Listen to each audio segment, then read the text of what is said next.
Hola a todos, muchísimas gracias por estar otra vez en Learning by Doing. ¿Qué vamos a ver en este vídeo? Os preguntaréis.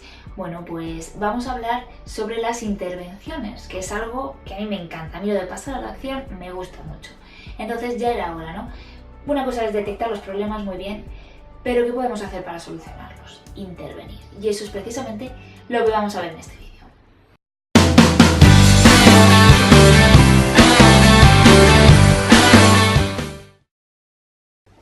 Bueno, en la intervención educativa existen una serie de pasos muy sencillitos, pero que tenemos que seguir a conciencia si queremos realizar una buena intervención.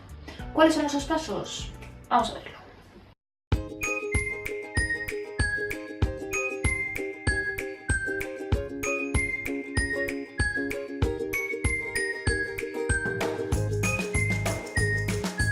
Programas de intervención educativa paso a paso.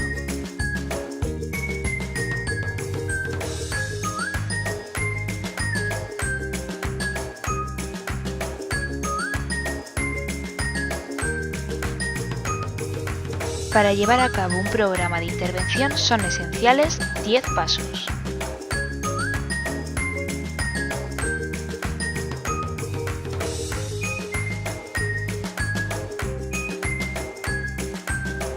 Paso 1. Descripción de necesidades.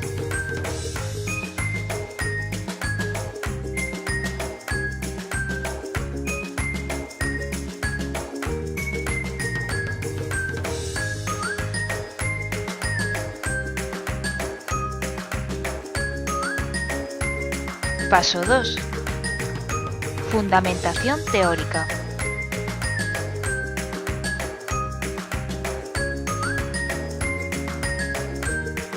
Paso 3. Elaboración.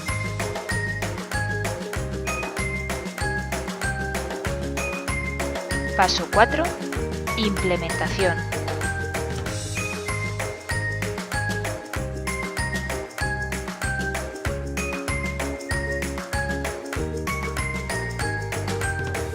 Paso 5. Evaluación.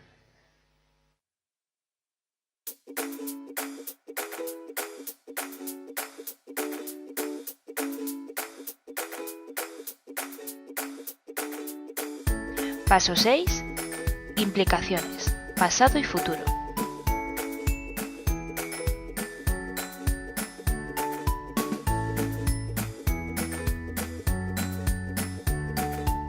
Paso 7. Revisión.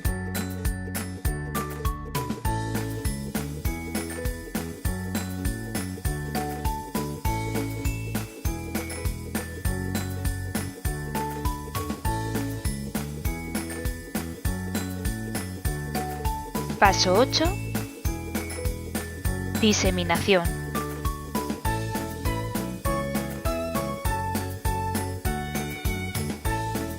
Paso 9. Recomendaciones y sugerencias. Y paso 10. Seguimiento. Sabemos que dicho así es solo un batiburrillo de información.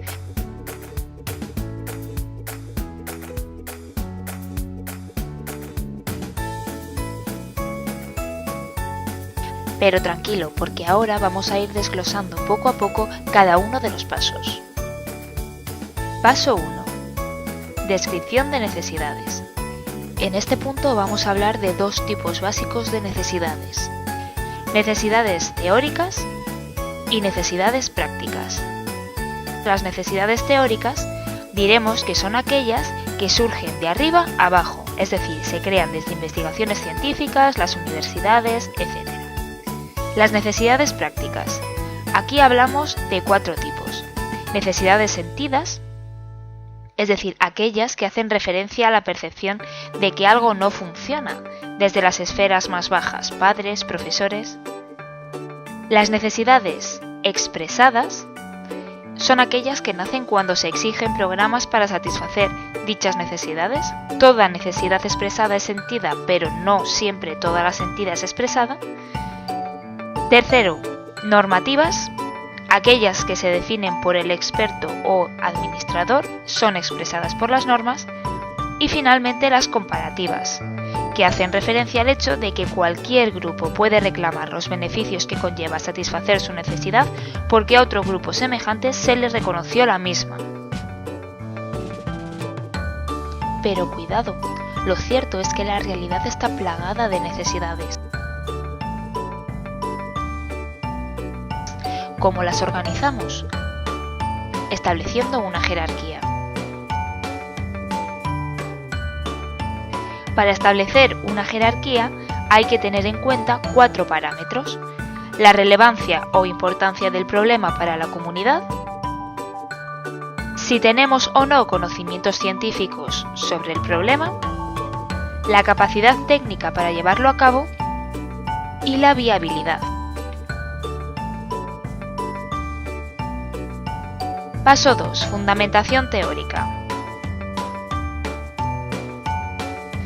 Esta fundamentación teórica puede ser de tipo general, es decir, una fundamentación que utiliza conocimientos imprescindibles para poner en práctica cualquier tipo de programa, por ejemplo, ciencias fundamentales como la psicología del desarrollo, del aprendizaje, otras disciplinas psicológicas, conocimientos propios de transformación del conocimiento científico en tecnológico, bagaje teórico-práctico, etc. O por otro lado puede ser una fundamentación de tipo específico, es decir, con aquellos conocimientos de cada programa concreto.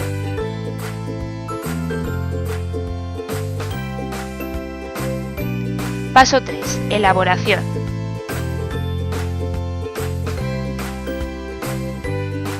Podemos escoger un autor famoso y basar todo nuestro programa en él, o ser eclécticos y nutrirnos de muchos grandes autores. También hay que destacar que podemos realizar 3 tipos de programas de intervención: muy estructurados,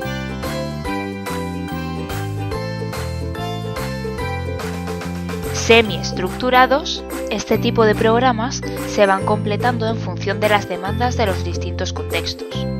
Por ejemplo, podemos introducir objetivos, población, procedimiento, datos de evaluación o finalmente programas poco estructurados.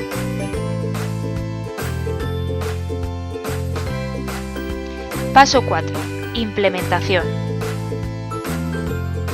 Aquí tenemos que tener en cuenta, respecto a la dirección ejecutiva, si la persona que ha realizado el programa es la misma que lo va a ejecutar. En este caso no habrá ningún tipo de disonancia entre elaboración e implantación, o si por el contrario la persona que ha realizado el programa de intervención no va a ser la misma que lo aplique. En este punto pueden surgir problemas y dificultades. Hay que intentar ser lo más fieles posibles en la reproducción para evitar los efectos adversos de una mala implementación.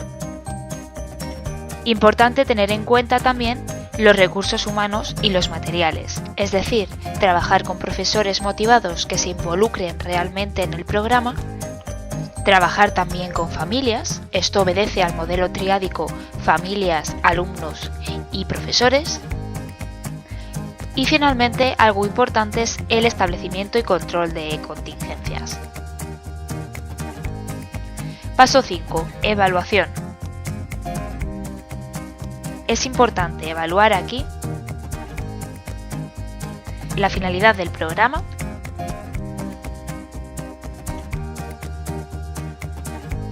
que puede ser formativa o sumativa. La formativa simplemente pretende recoger datos para mejorar lo evaluado.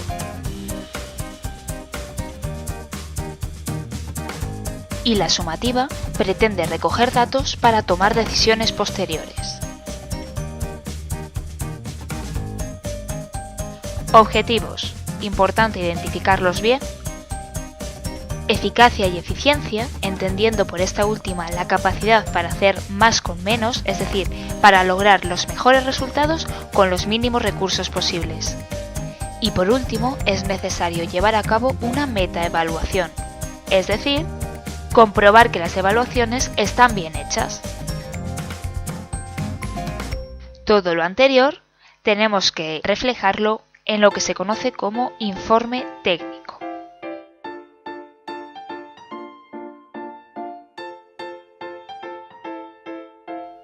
Paso 6.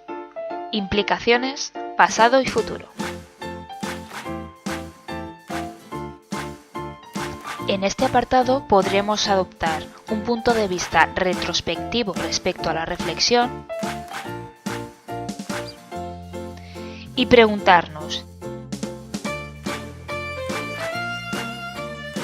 ¿ha logrado el programa satisfacer las necesidades?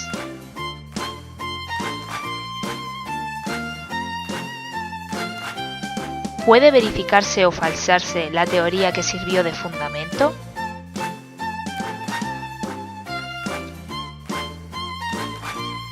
¿Qué componentes del programa funcionaron y cuáles no?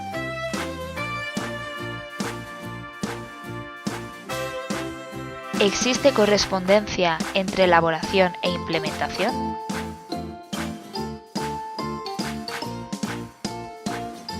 También podemos adoptar un punto de vista prospectivo, de cara al futuro.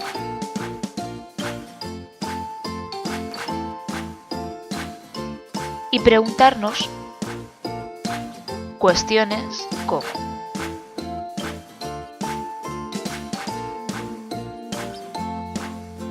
¿qué modificar en el futuro para satisfacer mejor las necesidades?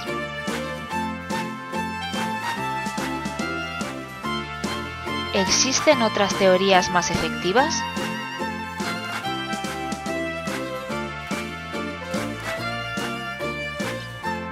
¿Hay que modificar todo o solo algunas partes?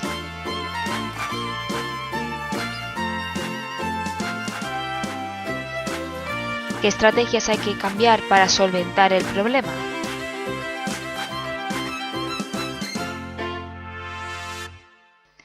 Paso 7. Revisión. La revisión se basa en el continuo perfeccionamiento. La ciencia avanza y no nos podemos quedar estancados. Los conocimientos son parciales y por tanto hay que seguir incorporando información. Paso 8. Diseminación. Es necesario dar a conocer y difundir nuestro programa para que el conocimiento almacenado aumente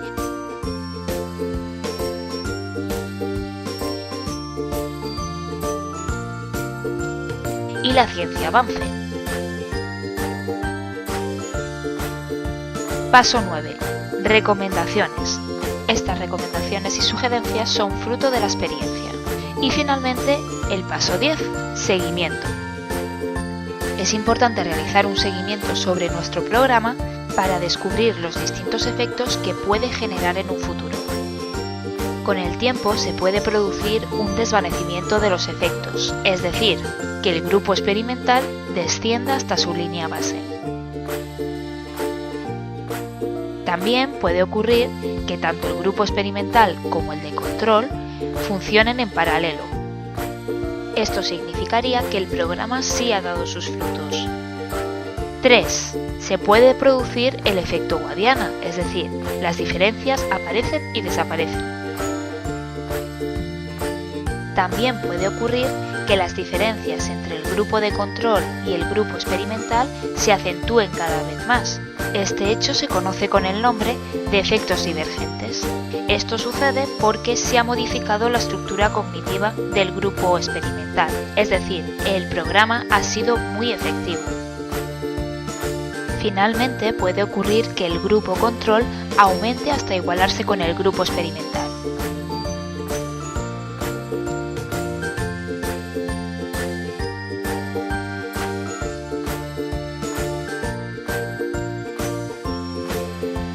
Y hasta aquí los pasos para realizar un buen programa de intervención educativa. Espero que os haya gustado, que hayáis aprendido y muchísimas gracias por vuestra atención. Hasta pronto. Una puntualización, ¿vale? Los 5 primeros pasos que acabamos de ver en el vídeo son fijos y todos los autores están de acuerdo en mantenerlos y en seguirlos. Sin embargo, a partir de ahí el resto, pues ahí ya no hay no hay tanto entendimiento entre los autores. Entonces hay algunos que quitan, otros los incluyen dentro de varios, bueno, en fin, hacen un poquito lo que quieren. Pero los 5 primeros pasos son clave y son fijos, ¿de acuerdo? En cualquier intervención educativa. Bueno, es muy importante antes de intervenir seleccionar bien el problema que vamos a intentar solucionar con la intervención. La realidad está plagada de problemas, o sea, será por problemas a solucionar. Das una patada y salen 50.000. Entonces es muy importante establecer un buen sistema de prioridades que nos ayude a guiarnos y a saber qué problema urge más o qué problema es de mayor envergadura y se necesita solucionar inmediatamente. ¿Cómo establecemos ese sistema de prioridades? Bueno, mirad en la pantalla porque va a aparecer ahora una imagen. La imagen que tenemos delante, que tiene así como una apariencia muy informática, muy matemática, bueno, es una cosa un poco extraña, ¿no? Vamos a explicar paso por paso qué es todo esto, ¿vale? Porque nos va a servir muchísimo. La P gigante que vemos es el problema. Tenemos un problema, ¿vale? Hemos escogido un problema, pero tenemos que ver si es digno de nuestra intervención, digno con comillas. Tenemos el problema, ¿vale? ¿Cómo de importante es este problema para la sociedad? ¿Es muy importante? ¿Es poco importante? Si es muy importante, nos dirigimos hacia el más. Si es poco importante, hacia el menos. A continuación nos preguntamos, ¿existe una relación ya demostrada entre los factores de riesgo y el problema? Es decir, ¿ese problema ya ha sido investigado antes? ¿Tiene un corpus teórico detrás que me sirva a mí de guía? Si sí que tiene, hacia el más. Que no tiene, hacia el menos. A continuación, oye, está muy bien esto, pero ¿somos capaces de llevar a cabo la intervención? ¿Tenemos capacidad técnica real para intervenir? Si es que sí, vamos hacia el más, si es que no, vamos hacia el menos. Y finalmente, pues evaluar un poquito la factibilidad de la intervención y del problema. Entonces, si cogemos el caminito de los máses, de los plus, uno tras otro llegamos al número 1. El número 1 sería el problema estrella, el problema sobre el que habría que intervenir, ¿vale? El 16 que vemos al final de todo sería escoger el camino de los menos. Entonces ese problema pues puede esperar, ¿no? Hay otros muchos antes de ese problema que necesitan pues atención previa, ¿vale? Simplemente es esto, ¿vale? Tener en cuenta esos criterios y en función de las respuestas que damos a las preguntas que acabo de formular, se va a ir dibujando un caminito que podemos seguir para establecer este orden de prioridades. Bien, finalmente vamos a hablar, es un tema muy cortito, lo siento, pero es lo que hay. Vamos a hablar de los tipos de intervención que hay.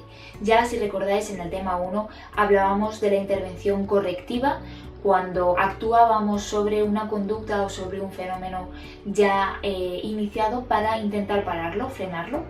La intervención optimizadora, cuya gran meta es optimizar, mejorar, la mejora pura y dura en múltiples ámbitos, escolar, familiar, etcétera, etcétera. Y por último, en la que nos vamos a centrar más, es en la intervención preventiva. La prevención, a su vez, tiene otra subclasificación, por así decirlo, y así hablamos de prevención primaria, prevención secundaria y prevención terciaria. ¿Qué es eso de prevención primaria, por ejemplo? Atentos. Mesdames, Messieurs, si je vous ai fait venir en urgence, c'est que nous avons un énorme problème. Nous avons plus de 60 tonnes de déchets toxiques sur les bras. De l'acétone, du cadmium, de l'ammoniac. Il faut absolument trouver une solution pour nous en débarrasser, et vite. J'attends vos propositions. On ne peut pas les envoyer dans une usine de retraitement? Non, trop cher. Faut faire comme la dernière fois, on achète un terrain et on les enfouit discrètement. Non mais c'est fini cette époque, on aura les écolos sur le dos en moins de 24 heures. Et les embarquer vers un pays moins regardant? Non mais c'est tout. Vous pouvez pas me trouver une solution plus simple, plus économique, plus efficace? Et si on les faisait avaler aux gens? Avaler? Mais c'est des trucs dégueulasses, ils vont s'en rendre compte. Non, à petite dose, un peu tous les jours. Ils se rendront compte de rien. Le tout, c'est de les habituer le plus tôt possible. Avec des jeunes, par exemple. Au marketing, les gars n'ont qu'à leur suggérer que c'est cool et rebelle. Ça marche à tous les coups. Mais ça se présenterait comment, votre truc, là? Je crois que je vois assez bien comment ça pourrait être. Arsenic, acétone, DDT, ammoniac, polonium 210. Fumer, c'est servir de décharge aux pires produits toxiques. Ne vous faites pas rouler par la cigarette. Et ça va nous coûter combien, votre affaire? Bah rien. Les jeunes sont prêts à payer pour avaler ces merdes. Bueno, este es un spot francés del año 2010 y sería un ejemplo de prevención primaria. La prevención primaria lo que intenta es impedir que ocurra un acontecimiento o una conducta con consecuencias negativas. Como vemos, la definición se parece muchísimo a la de prevención que hemos dado anteriormente. Y es que es eso, pretende evitar una conducta, que se dé una conducta. Claro, esa conducta recae en individuos que tienen factores de riesgo para llevarla a cabo. Entonces la publicidad, como vemos, la prevención primaria no es algo exclusivo del ámbito de la educación ni de la clínica, ni muchísimo menos. Vemos cómo la publicidad también utiliza sus dotes y sus artes para intentar llevar a cabo este tipo de prevención. Este es un ejemplo de un spot francés, pero la DGT continuamente está llevando a cabo campañas de prevención primaria para evitar accidentes de tráfico. También seguro que habéis visto relacionado con el consumo de sustancias. Pues todo esto son campañas publicitarias de prevención primaria para intentar evitar que aparezcan conductas no deseables en personas que, como decía, tienen factores de riesgo para llevarlas a cabo. Se recomienda, porque igual que está ligado a los factores de riesgo este tipo de prevención, también lo está a los factores protectores. Por eso se recomienda que para que la publicidad sea efectiva, conviene centrar el foco en los factores protectores más que en los factores de riesgo. Potenciar los factores protectores porque al final pues esos son los que más fuerza tienen a la hora de impedir esa conducta, que se dé esa conducta en la persona. Bueno, el objetivo clave de la prevención primaria es identificar a las personas con factores de riesgo, ¿vale? Solo a ellas. Es decir, vamos a centrarnos en esas personas, vamos a identificar bien quiénes son y vamos a actuar sobre ellas. No sobre las personas que no tienen ningún tipo de factores de riesgo implicados, ¿no? Y que no, por lo tanto no hay peligro para ellas. Vamos a centrarnos en el primer grupo.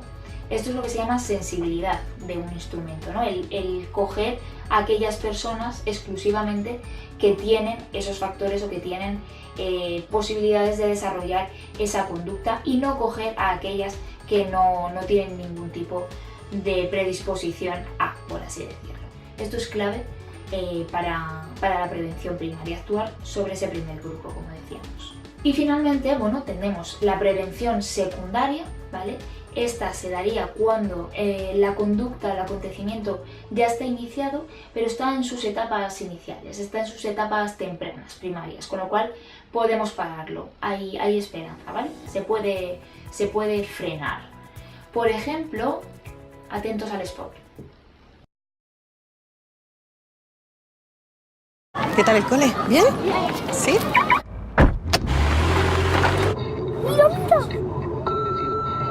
Soy yo.